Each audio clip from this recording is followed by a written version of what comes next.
de Radio High. Únase a nosotros en facebook.com/Radio High.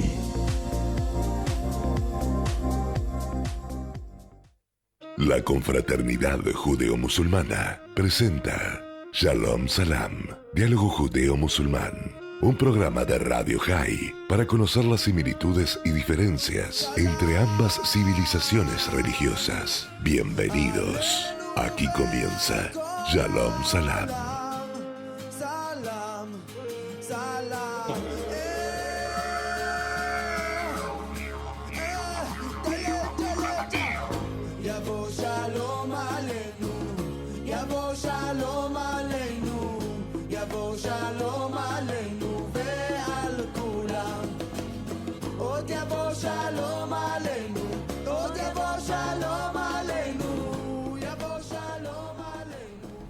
Shavua Tov, buena semana para todos. Salam Aleikum. Bienvenidos a todos los queridos oyentes a este espacio de diálogo judeo-musulmán que domingo a domingo venimos desarrollando ya hace casi 2 años con mi querido amigo el imam Marwan Gil, presidente de la comunidad Ahmadía aquí en la Argentina y en Chile, a quien ya mismo estoy saludando. Querido imam, ¿cómo le va? Shavua Tov, buena semana. Assalamu alaikum, shalom alaikum. La paz sea con vos, Miguel, buen día. Y Shavua Tov a todos. Vamos a continuar, si le parece, con algunas de las cosas que venimos hablando. Usted me desafió anoche, dijo, bueno, vamos por este lado y agregamos algo. La semana pasada, si recuerda nuestra audiencia, estuvimos hablando, entre otras cosas, de las distintas líneas que hay en el judaísmo y en el islam, porque cuando a veces, por lo menos lo que hace a los judíos puedo asegurar, se nos pregunta ¿qué piensa el judaísmo de?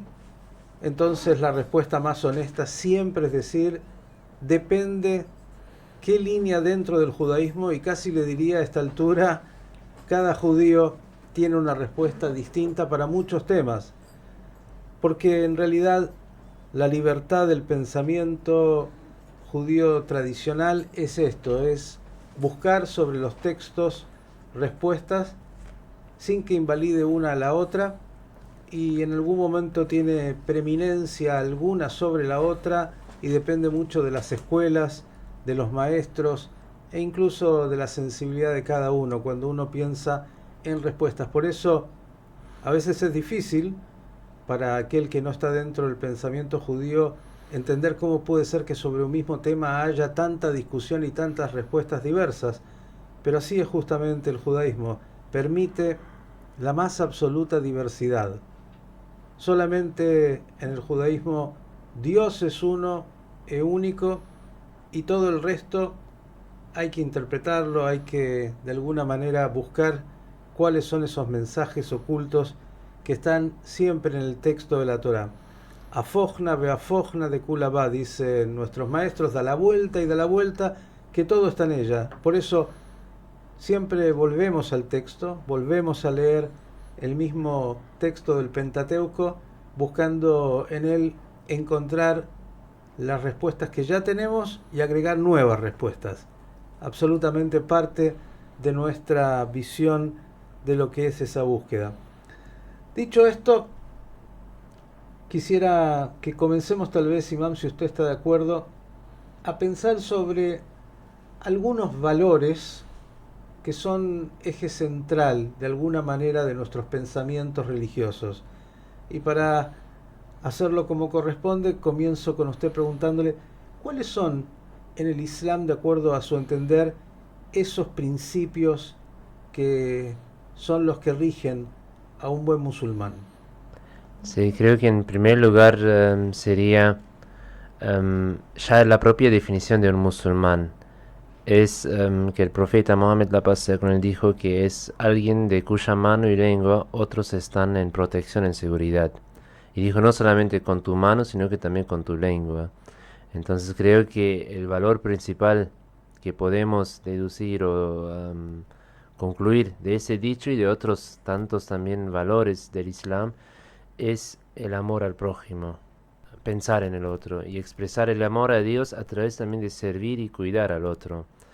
Entonces el Islam hace mucho hincapié de no aislarse, de no solamente preocuparse por su relación íntima con el Ser Supremo, sino que también expresar esa unión con el Ser Supremo a través del servicio al otro, a través de ser una persona beneficiosa para la sociedad.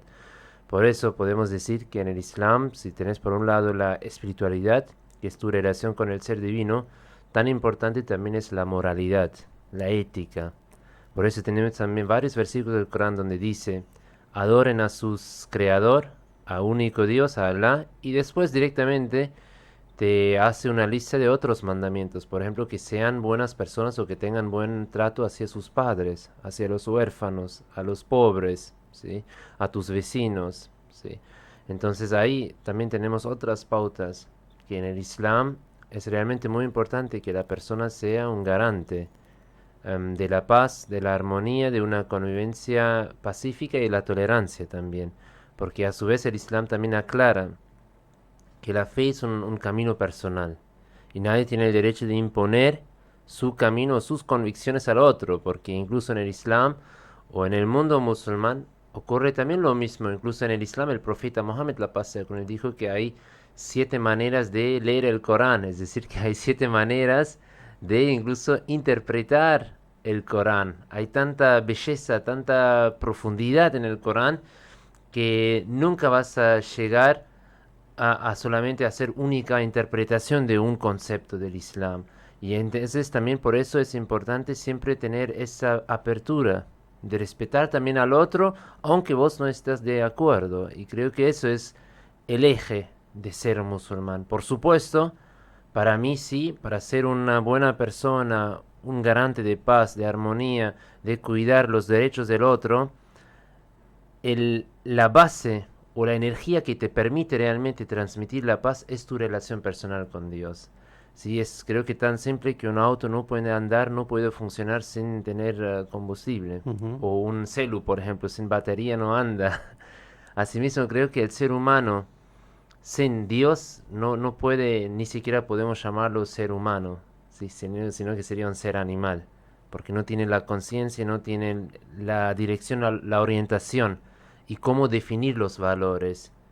Yo también incluso pienso personalmente, si yo no tuviera Dios o esas perlas del Islam en mi vida, en muchos aspectos, en muchos puntos estaría o tomaría decisiones muy equivocadas en base de que yo lo que yo considero personalmente la verdad o el valor, la ética. Sí, por ejemplo, fíjate, Miguel, hay todavía personas que justifican matar a otra persona, ¿sí? Por la definición de la ética, de la moralidad en base de su percepción. Ujú. Y eso creo que si algunas veces yo analizo, incluso en mi trato, tal vez, por ejemplo, hacia mi esposa, mi hijo, o en general hacia los demás, creo que en muchos aspectos yo, sin el Islam o sin las pautas del Islam, no llegaría a una alta moralidad, porque siempre tendría una excusa para justificar algo. Y eso es creo que lo que permite el Islam, te da una base, una definición, sí, pero lo más importante es, al final, para expresar, vivir esos valores, es tu relación personal con Dios. Me está recordando, querido imam, algunas cosas, obviamente, del judaísmo. Alguna que pude compartir hace no demasiado en esta plegaria aquí en la Cancillería de Argentina, el Día de la Libertad Religiosa, cuando recordaba a Martin Buber, este pensador enorme, este filósofo judío, claro, de la modernidad, que ha dicho que hay 2 maneras de dialogar en este mundo, el yo-ello y el yo-tú. El yo-ello es con esa distancia del diálogo con un otro que es casi visto como un ser material y con todo lo que hace al mundo de lo material. Y el diálogo del yo-tú, ese diálogo íntimo entre un hombre y su prójimo, y él dice que es justamente cuando se produce ese diálogo de intimidad a intimidad, cuando aparece el él con mayúscula, es decir, Dios se expresa a través del diálogo entre el hombre y su prójimo.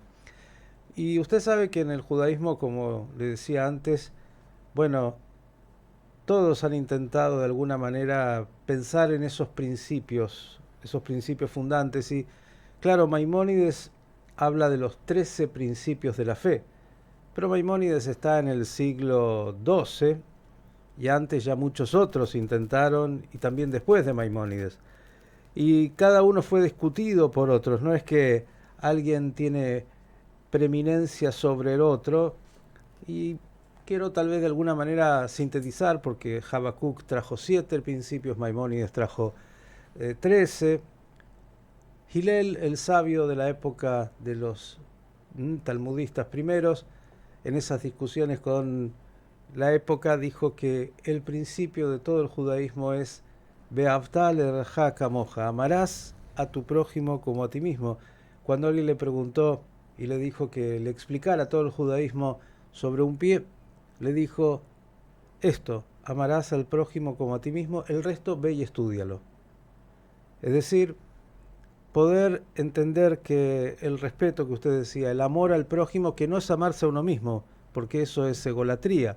Amar al prójimo es amar al que es distinto, y entendiendo que ese distinto es uno mismo también, y que está complementándonos, que es una parte necesaria de nosotros, y que es distinto, y por eso tiene una percepción distinta. Alguna vez hablamos aquí de que el estudio del Talmud, lo mismo que pasa seguro en el Corán, es el texto en el centro y todos los alumnos alrededor, y cada uno mirándolo desde el lugar donde está sentado. No hay una verdad única, la única verdad la tiene Dios.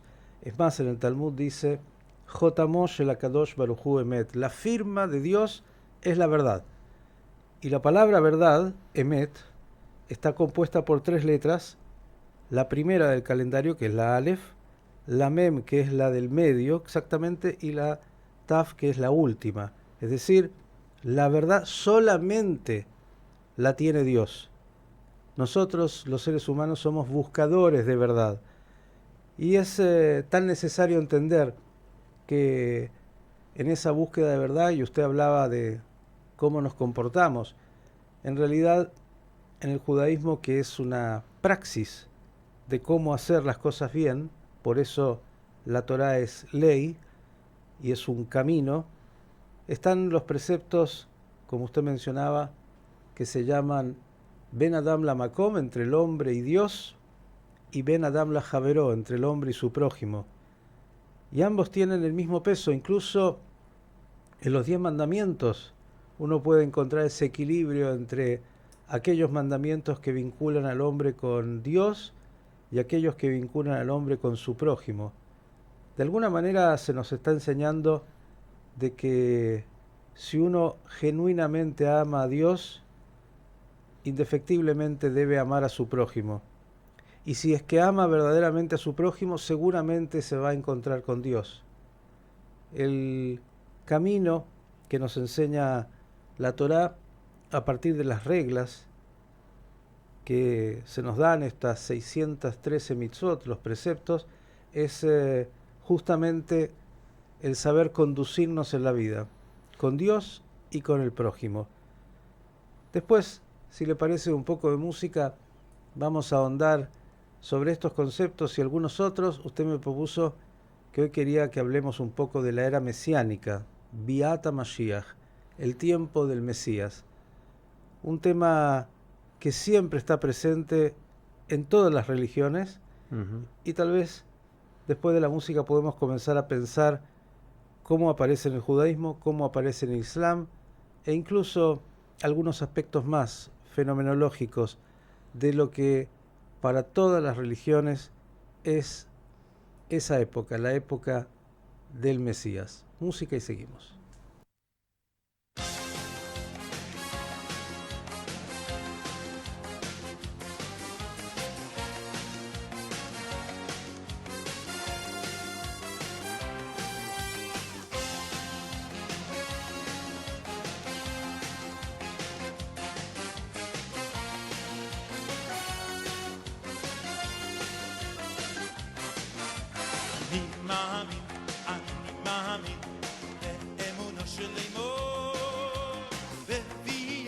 המשיח, אני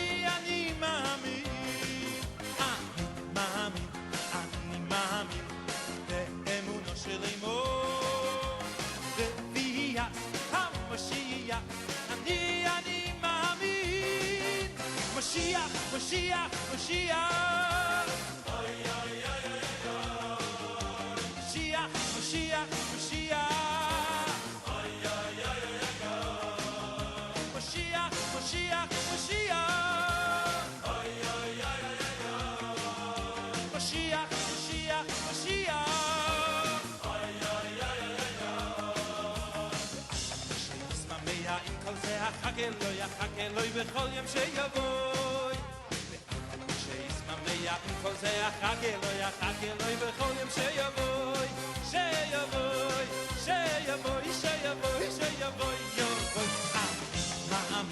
אני מאמין באמונו של אמו בביאת המשיח אני מאמין באמונו של אמו בביאת המשיח אני מאמין משיח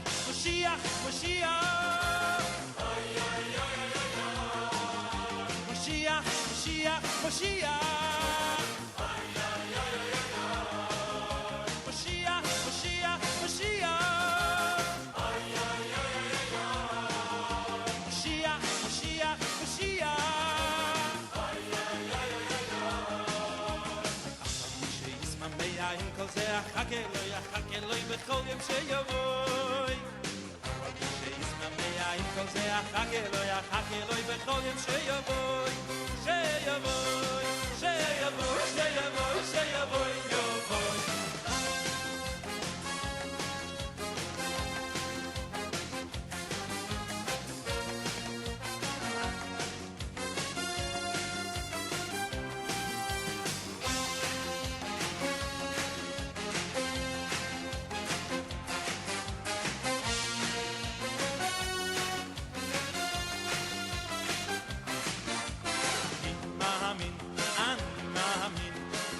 באמונו של אמו בביאת המשיח אני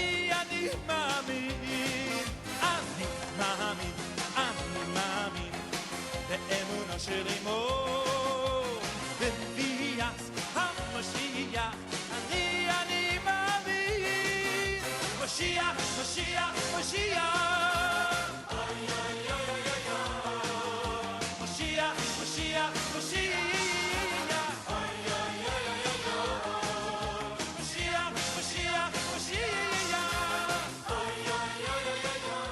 Continuamos con Shalom Salam, diálogo judeo-musulmán.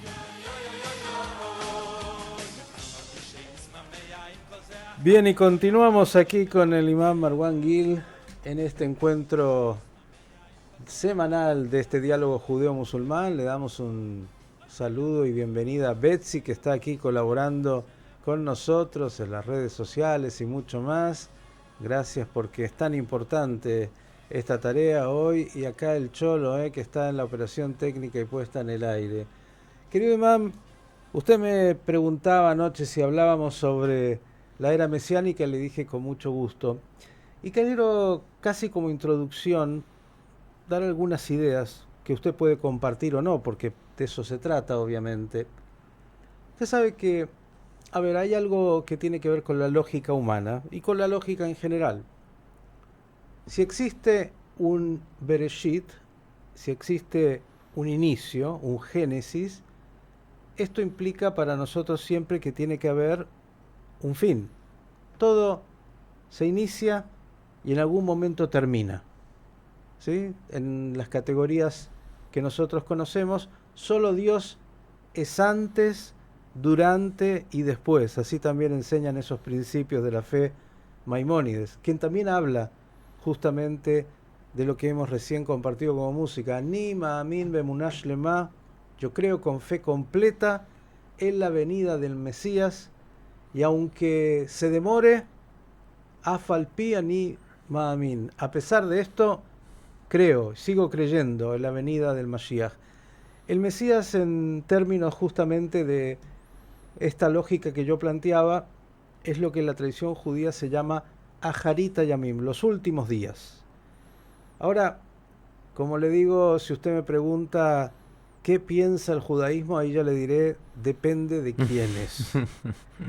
Porque, como en todos los temas, hay mucha diversidad sobre el tema de la era mesiánica, que está más allá de nuestra capacidad, obviamente, de conocer. Han habido y hay muchísimas escuelas, líneas e interpretaciones. Pero yo diría algunas cosas como principios básicos. Primero, que más allá de la lógica que planteé, que habla de que todo tiene un fin, así como nosotros en nuestra vida lo tendremos, esta creación, este mundo que fue creado, llegará un momento en el cual tenga un fin, terminará. Y entonces, a partir de esto, en la tradición judía yo le diría que la intensidad de la búsqueda de la era mesiánica o de la llegada del Mesías aparece fundamentalmente con mayor presencia en momentos de crisis.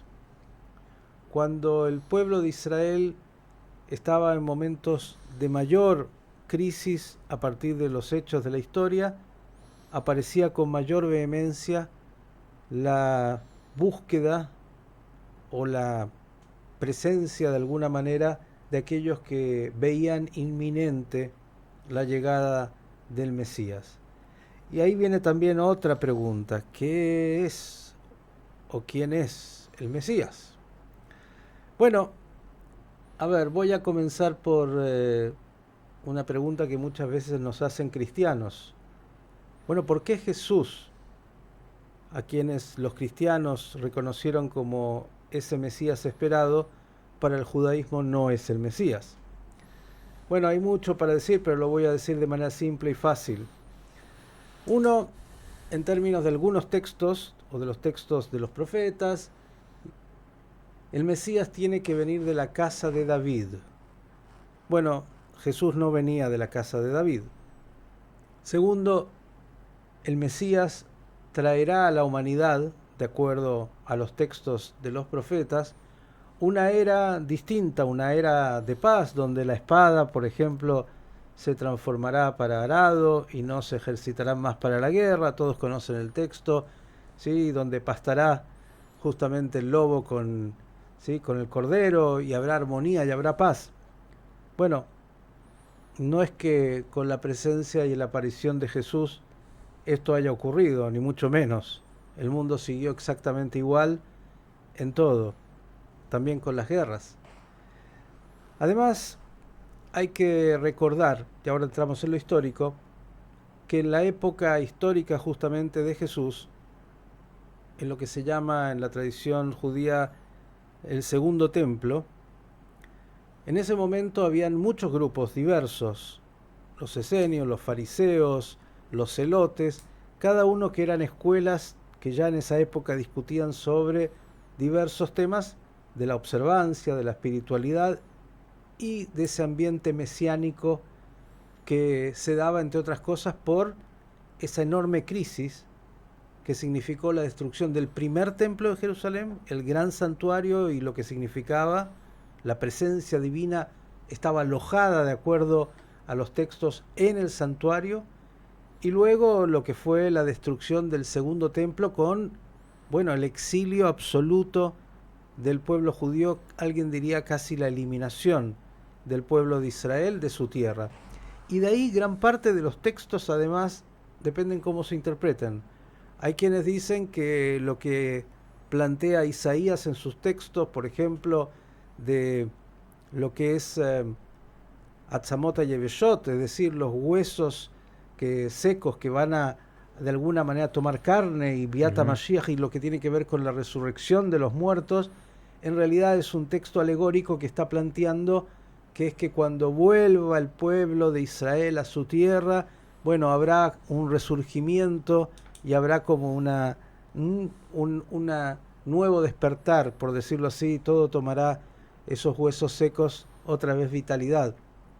Hay otros que leen el texto literalmente y lo toman como un principio, que es que en el final de los días volverán aquellos que han partido a esta tierra con todo lo que significa de alguna manera sus cuerpos que tuvieron en el tiempo físico que les tocó.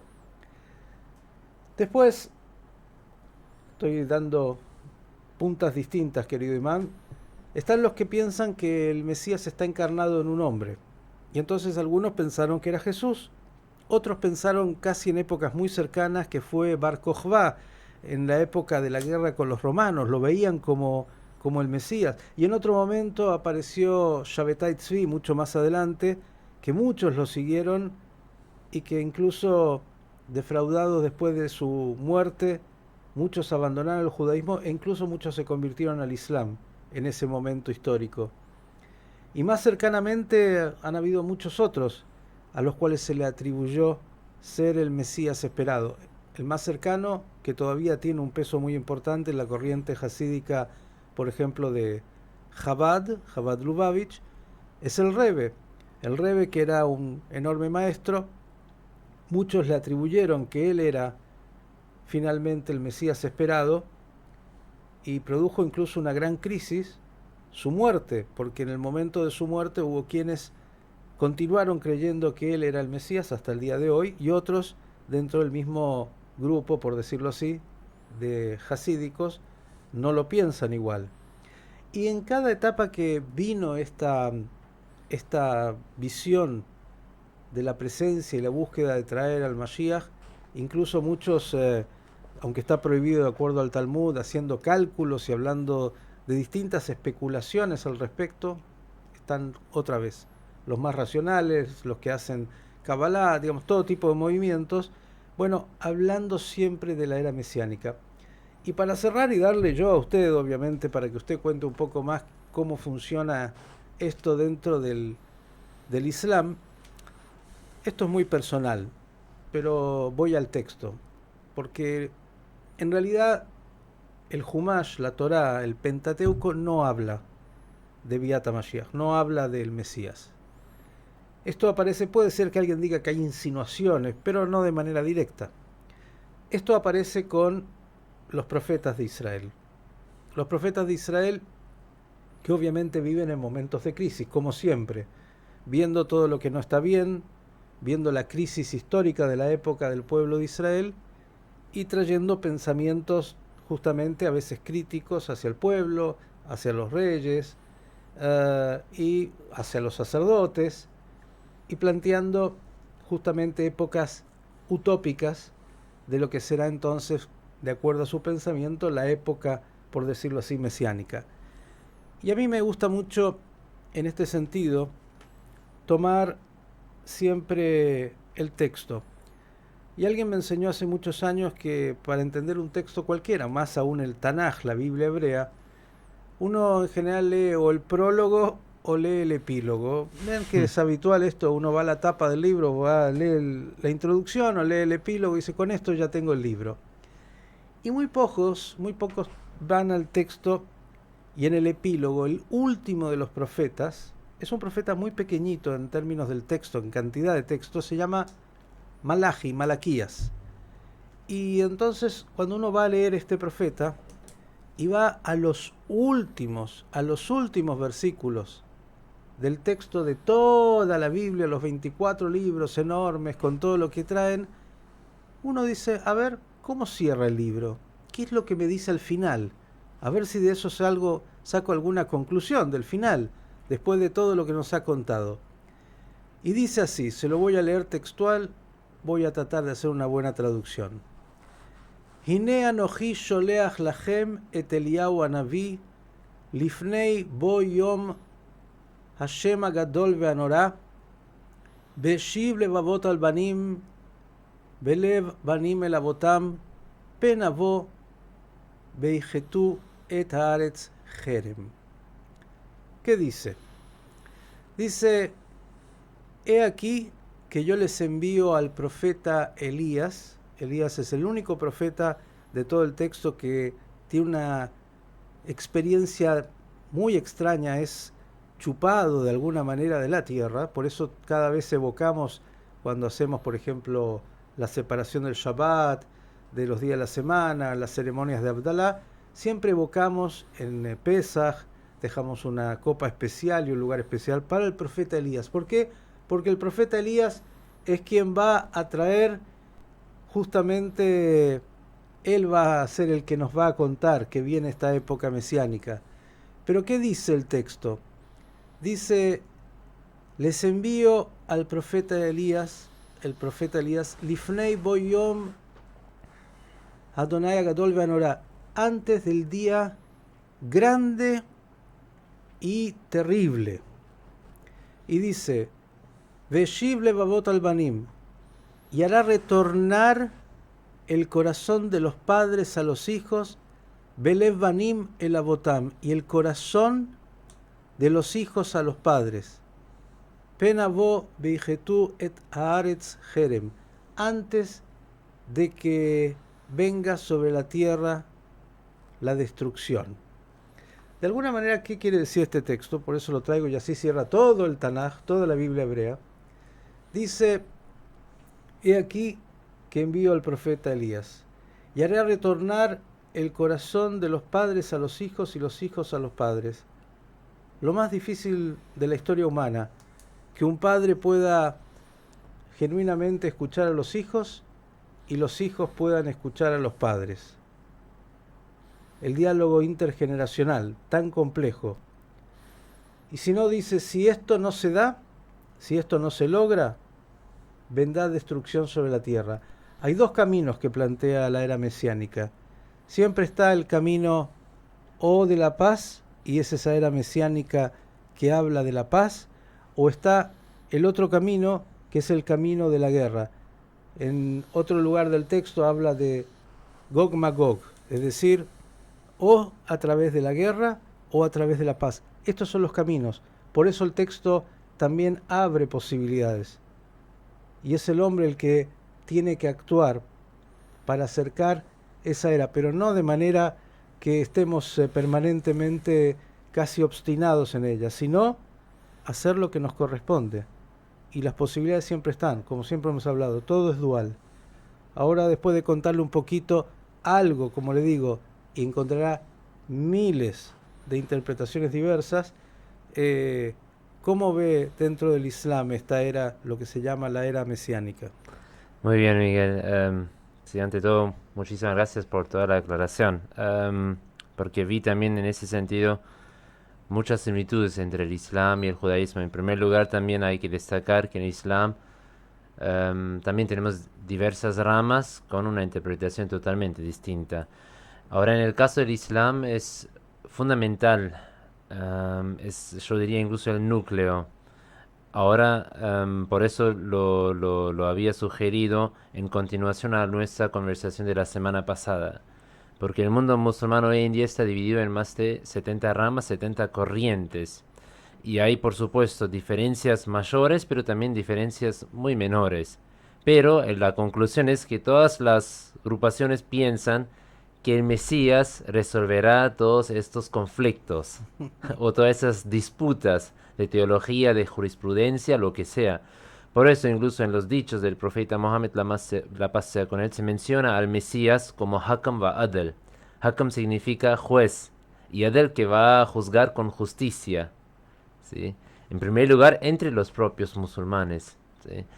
Y en segundo lugar, es importante destacar que según el Islam, la venida, el advenimiento del Mesías, en realidad es un señal de los últimos días, ¿sí? De Kiamat, que sería el fin del mundo, porque el Mesías vendría cerca del fin del mundo.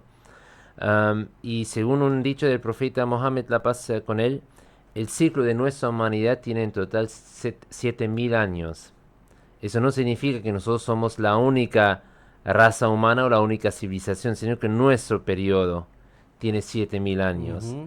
Y nosotros estamos ya en la última etapa, y el Corán en particular, y luego también los dichos del profeta Mohammed, la paz sea con él, profetizan diferentes señales cerca del fin del mundo. Como dije, una es el advenimiento del Mesías, pero hay otros. Por ejemplo, el Corán habla el eclipse del sol y de la luna. Hay un capítulo entero del Corán, que es el capítulo Takvir, ¿sí? Y son diferentes profecías. Y ahora, por supuesto, el eclipse también puede ser literalmente, pero más de eso es el eclipse espiritual. Recuerda obviamente también el pasaje bíblico de Yoshua cuando habla de este eclipse lunar y solar, tiene siempre mucho vínculo. Y también lo que está diciendo respecto de la cuenta, también hay muchos que en el judaísmo hablan de justamente los 7000 años, porque tiene que ver con el número 7, siempre lo Ujú, completo, sí, sí, ¿no? exactamente. Y también creo que me imagino bastante parecido es el concepto del eclipse del sol y de la luna, es decir, la desaparición de la guía espiritual. El Corán llama al profeta Mohammed, la paz sea con él, que para nosotros el nuevo sol, porque él dio luz a la humanidad. Y después incluso, no sé, Miguel, si vos prestás atención, por ejemplo, muchas banderas de países musulmanes tienen siempre la luna creciente Ujú, o la luna llena como ujú. símbolo, que es también uno de los símbolos del Islam, que el Islam trajo también en épocas de oscuridad la luz. Entonces, el eclipse del sol y de la luna se refiere que va a desaparecer la belleza del Islam del mundo. ¿Sabe qué interesante? En la tradición judía hay lo que se llama, y lo hacemos mensualmente, Birkat Levana, la bendición de la luna. No hay una bendición sobre el sol, hay una bendición sobre la luna, que es la que rige gran parte, entre otras cosas, de los mares y de lo que Ujú. es las estaciones. Y eso que tenemos ambos un calendario lunisolar, ¿no? Con de ambos una combinación. Pero es interesante porque obviamente ahí también hay un punto de Sí, encuentro. totalmente. Y por eso, como en el Islam, incluso cuando hay un eclipse, hay incluso una oración en el Islam. Entonces, donde vos haces la plegaria a Dios que nunca ocurra ese eclipse sobre nuestra vida espiritual, ¿no? Mm. Pero ahora volviendo al tema de los señales, hay después también otros señales, por ejemplo, que el Islam enseña que cuando los seres animales serán todos reunidos. Ujú. ¿Sí? Entonces se refiere a la globalización, ¿sí? Que todos serán unidos a un punto en común, que hoy en día todos estamos conectados, estamos como en una, en una aldea global, ¿sí? Acá mismo mirando desde acá lo que ocurre en Qatar, ¿sí? Y viceversa, otros aspectos. Después hay una profecía del Corán que cuando los textos, los libros serán difundidos, Ujú. ¿sí? Se refiere a la innovación de imprenta, etcétera, etcétera, ¿sí? Luego, una profecía muy particular que se encuentra en el Corán es el abandono del camello como un medio de transporte. Mm. ¿Sí? Y eso hay que entender que tal vez como para nosotros hoy en día el celo, ¿sí? Tal vez el medio o la herramienta más fundamental. Asimismo, para los árabes del desierto, el camello era el animal más fundamental para sobrevivir. Ujú. Y ahí el Corán hizo la profecía que cerca de la época mesiánica o cerca del fin del mundo, desaparecerá el camello como medio de transporte y Ahora será reemplazado. le pregunto, porque yo conté que en el judaísmo, en distintas épocas de crisis, sobre todo en los momentos de crisis, aparece entonces una búsqueda muy intensa e incluso atribuirle a alguien esos dones mesiánicos. Fue a Bar Kokhba, como dije, fue a Jesús y produjo el cristianismo, ah, fue a Shabbatai Tzvi, hoy en estos días incluso al Rebbe de Lubavitch. Digo, hay distintos movimientos que buscan casi desesperadamente la presencia de esas señales que van acompañadas de una persona y que entonces será el momento del advenimiento de la era mesiánica. En el Islam también se produjeron momentos como este. Totalmente. Incluso si vos mirás a la separación principal que tenemos en la teología islámica entre los sunitas y chiitas, una de las diferencias también es el concepto del Mahdi, el guiado, ¿sí?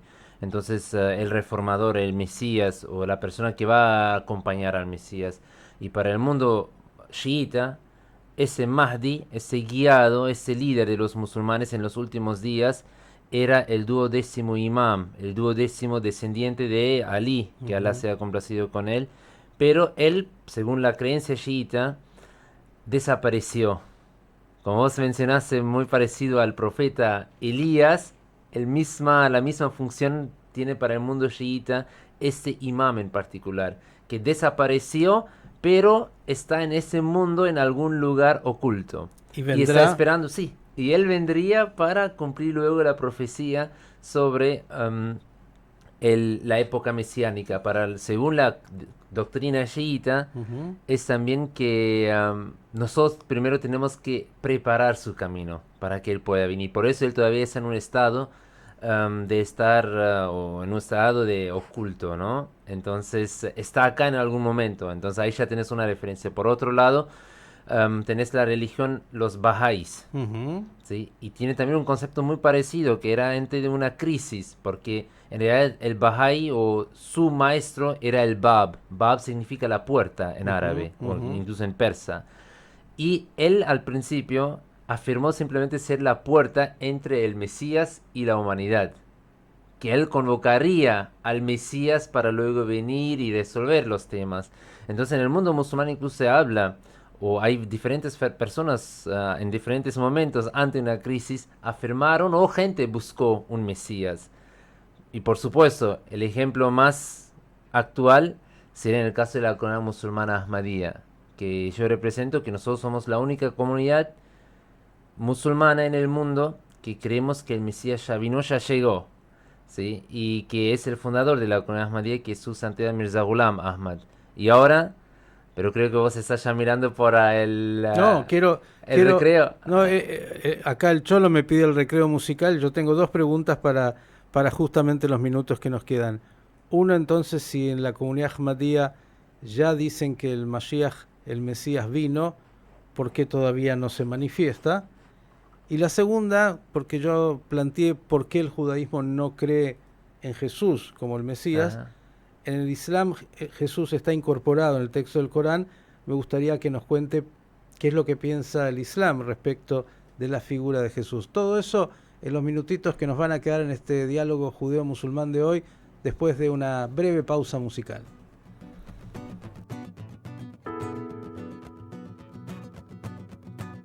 יושבים שעות מחכים שמשיח יבוא, משיח איש מפתח ידו בכל ויד כל בו, ענן סמיך וירוחם ממצמץ בשפתיו, יהודה מסתכל בשעון ומפלבל בעיניו, משרד בצפון ארציאלי בעם יועץ, אחר הצהריים ובחוץ העולם מתרוצץ, לוחץ זמזם אומר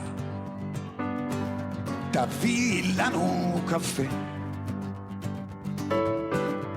משיח לא בא, משיח גם לא מטלפן,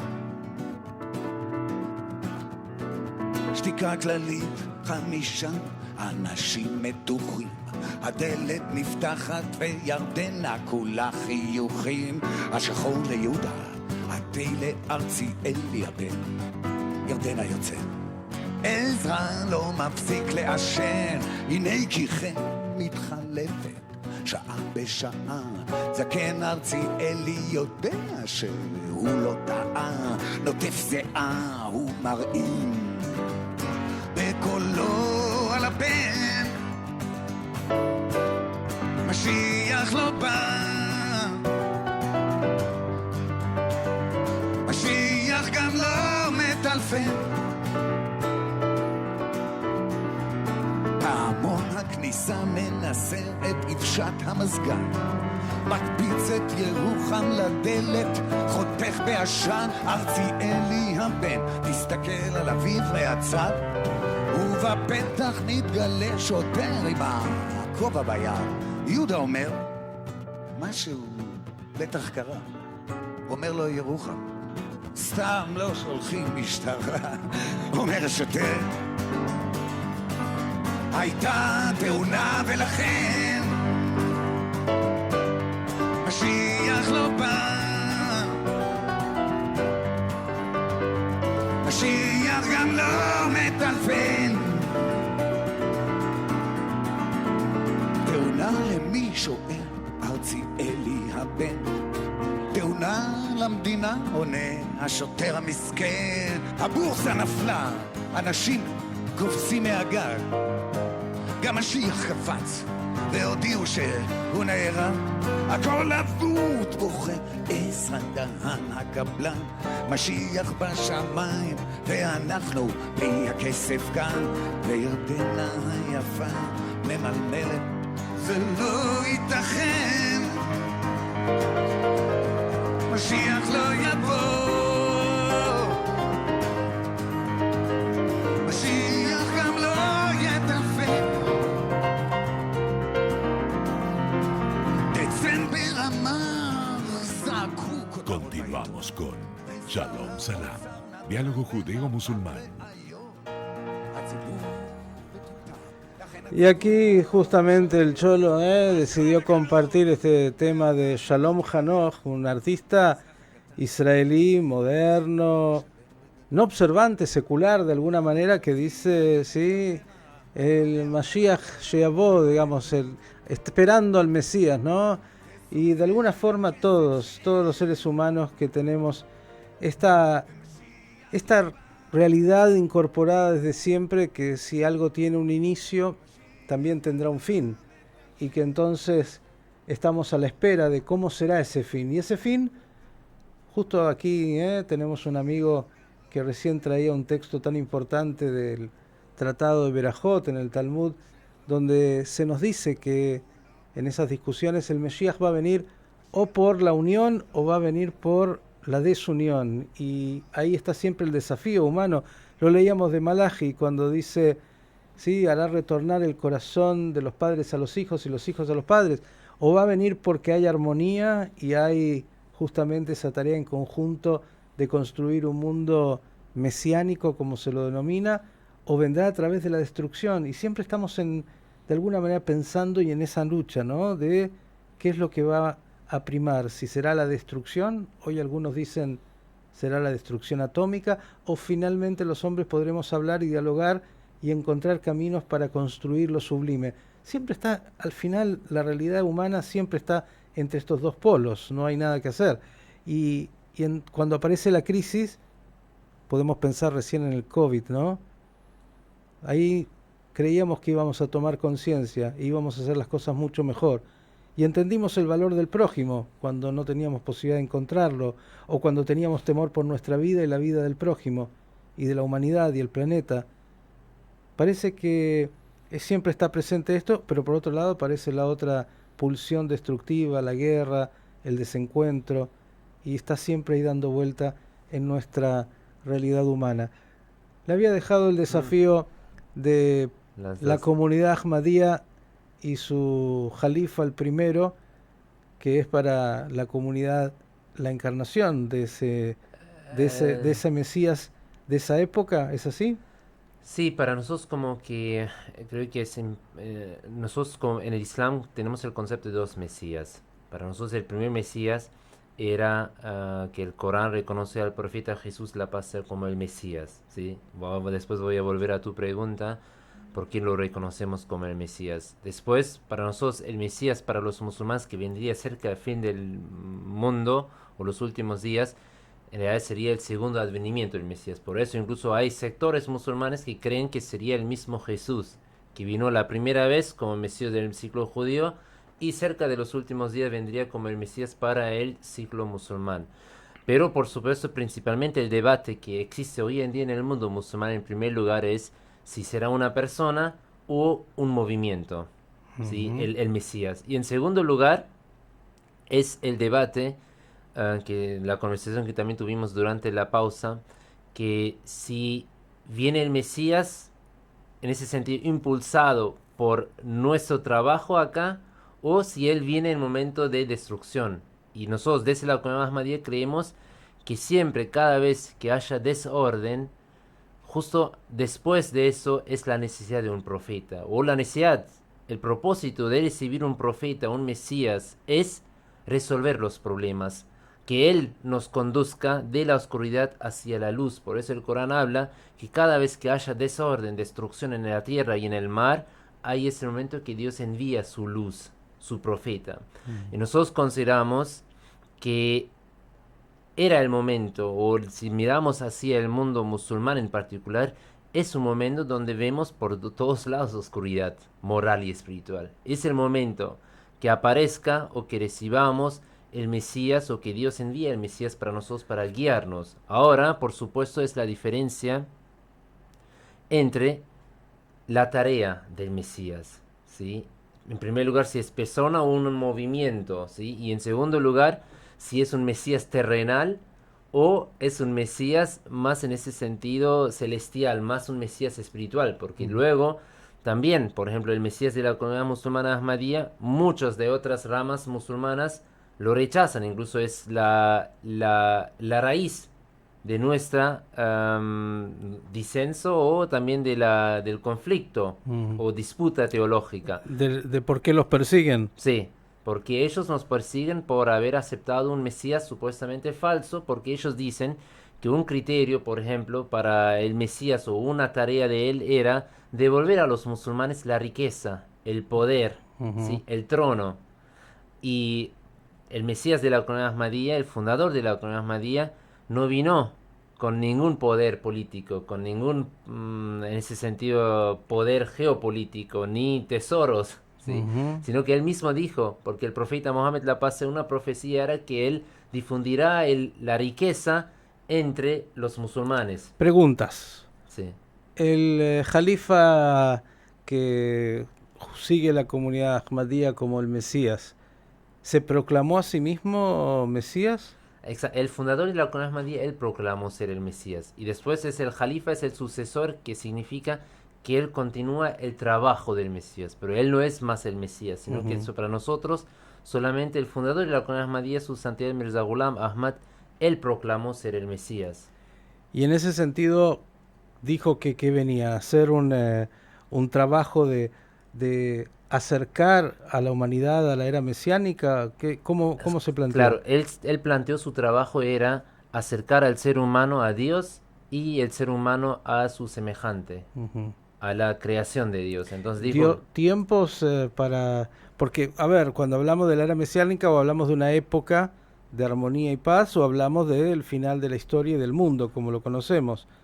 Claro, él incluso profetizó que su rama o su comunidad, su movimiento será en los próximos 300 años, será él o la referencia del Islam en el mundo y prevalecerá en todo el mundo. Ahora, cuando él dijo o profetizó el triunfo de su comunidad o del Islam en general, no se refiere a conquistar otros países, no se refiere imponer el Islam a los demás, sino que simplemente el hecho que la gente reconocerá a ese movimiento como la cara o la faceta verdadera del Islam. ¿Y eso fue hace cuántos años? Él fundó la comunidad Ahmadía en 1889. Es decir, entonces dijo, casi llegamos a la mitad, ¿sí?, de la profecía.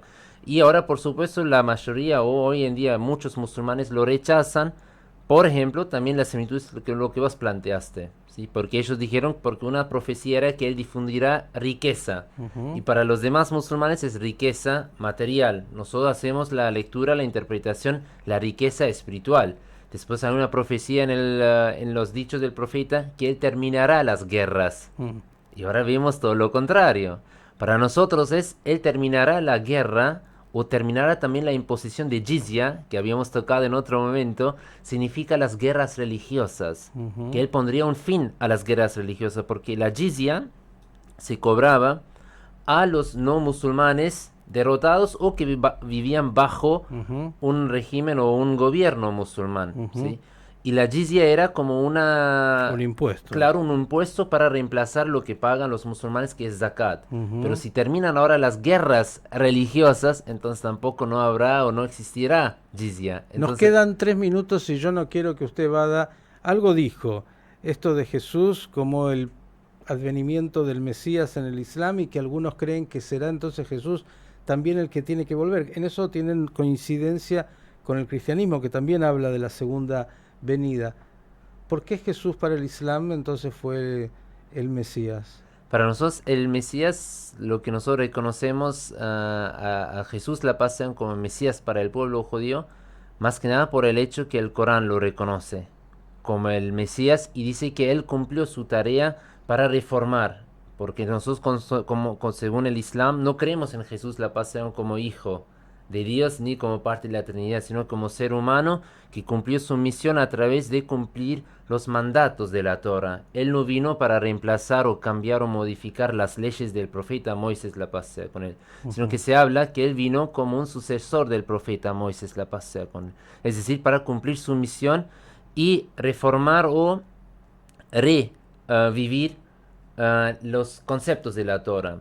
Y consideramos también en ese sentido, por eso vemos también muchas similitudes, porque el Corán dijo, o incluso hay un dicho del profeta Mohammed, la paz sea con él, que el mundo judío y el mundo musulmán son como 2 zapatos. Es decir, que tienen tantas similitudes en su ciclo, ¿sí? Ujú. Y por eso para nosotros en el Islam es tan importante también, o es casi inevitable, hablar sobre la época mesiánica sin hablar sobre Jesús, la paz sea con él, y las similitudes de su surgimiento, de su advenimiento. Podríamos decir, porque nos va a quedar corto y vamos a seguir, que de alguna manera, claro, el cristianismo que no nació con Jesús, hay que recordarle a todos que Jesús fue un judío de su época, un rabino de la Galilea, que observaba todos los preceptos y que estaba dentro de los tantos grupos de la época como hoy también existen, con su propia interpretación.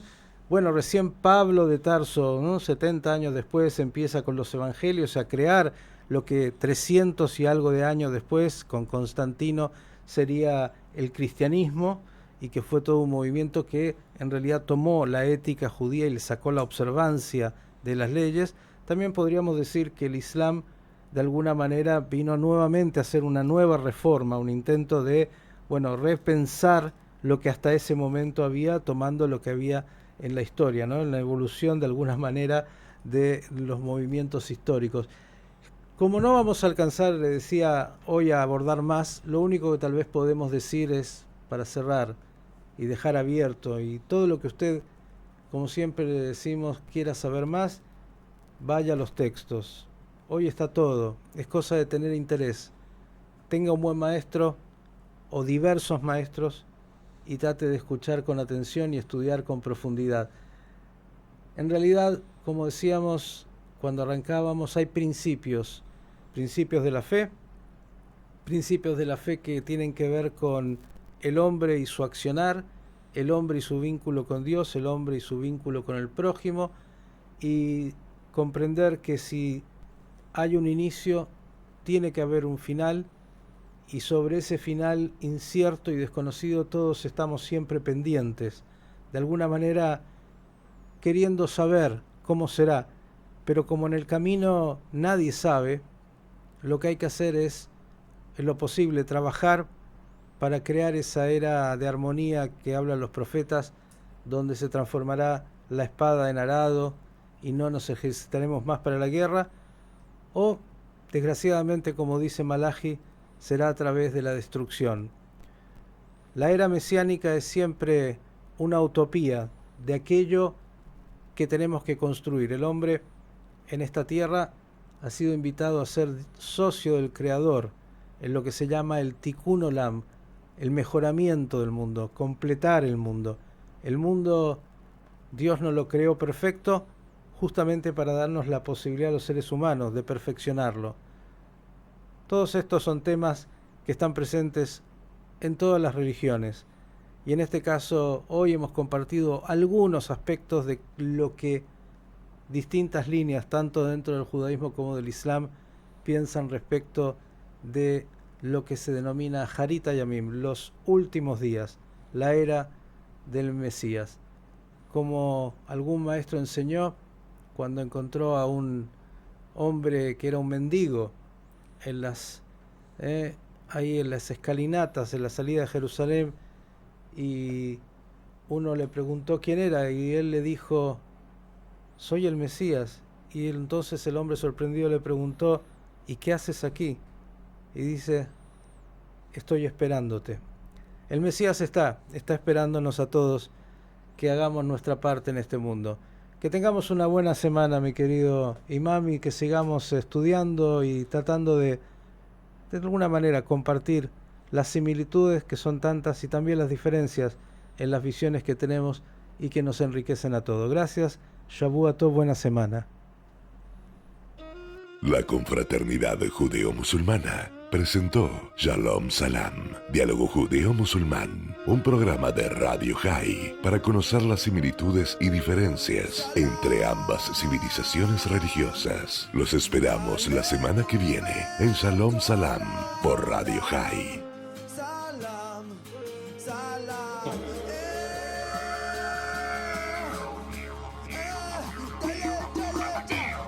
Yavo shalom aleinu, yavo shalom aleinu, yavo shalom aleinu ve'al kulam.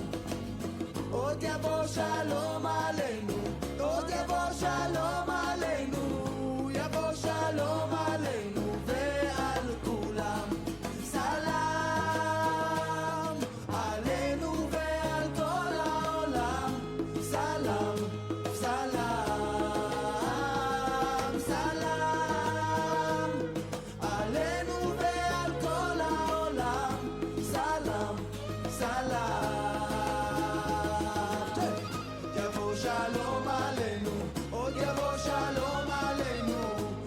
שלום עלינו ועל כולם.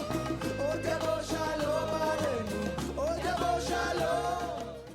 Transmite LRL 331 para su canal de frecuencia 242. Radio High 96.3, la radio judía de Latinoamérica.